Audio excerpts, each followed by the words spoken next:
আসসালামু আলাইকুম। কেমন আছেন সবাই? আশা করি ভালো আছেন, আলহামদুলিল্লাহ।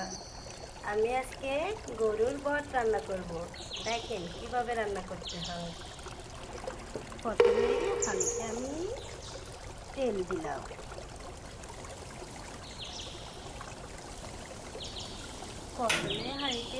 দিলাম। তারপর 1 কাপের মতো পেঁয়াজ দিলাম।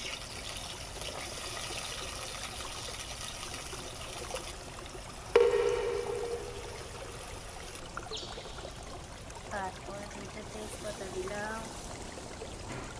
তারপর আমি সবগুলো মশলা এখানে দিয়ে দিব।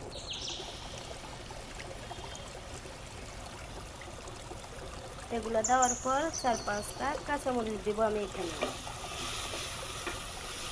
দেওয়ার পরে এরকম নাড়াচাড়া করব।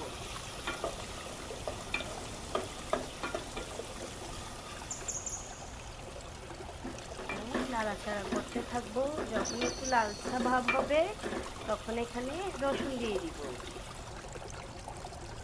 একটু ব্রাউন কালার হয়েছে, আমি এখানে 2 চামচ রসুন বাটা, 2 চামচ আটা বাটা দিয়ে দিব। আটা বাটা দেওয়ার পরে এগুলোকে নাড়াচাড়া করব।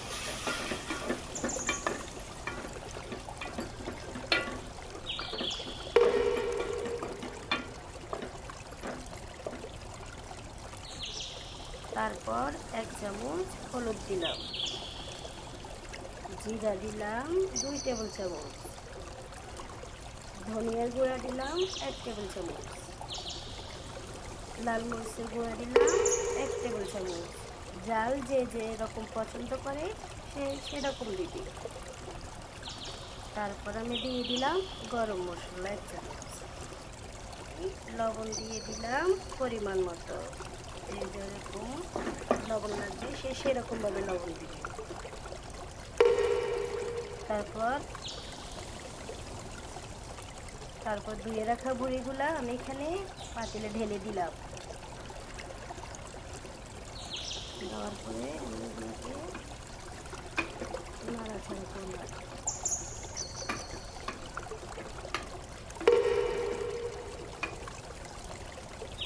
দেখেন কালারটা কি সুন্দর আসছে না?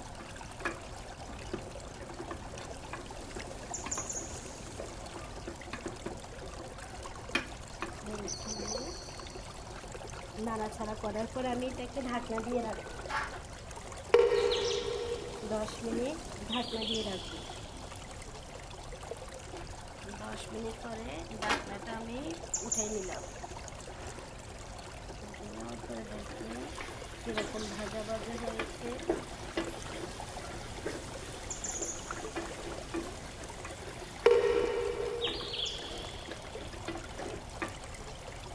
তারপরে আমি 1 গ্লাস পানি দিয়ে দিলাম।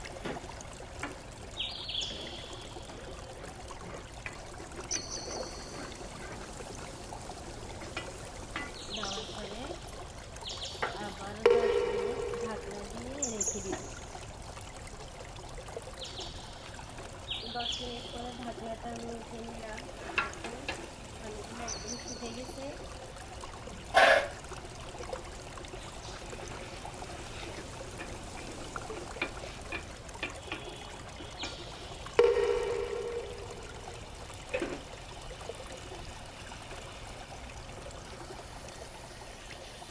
দেখেন সবাই কি সুন্দর কালার হয়েছে।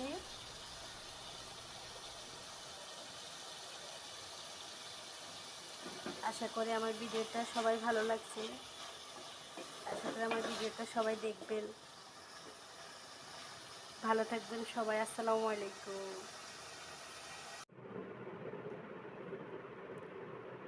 দেখেন কত সুন্দর হয়েছে রান্নাটা। কালারটা অনেক সুন্দর আসছে। এটা কালার যেরকম খেতেও সেরকম।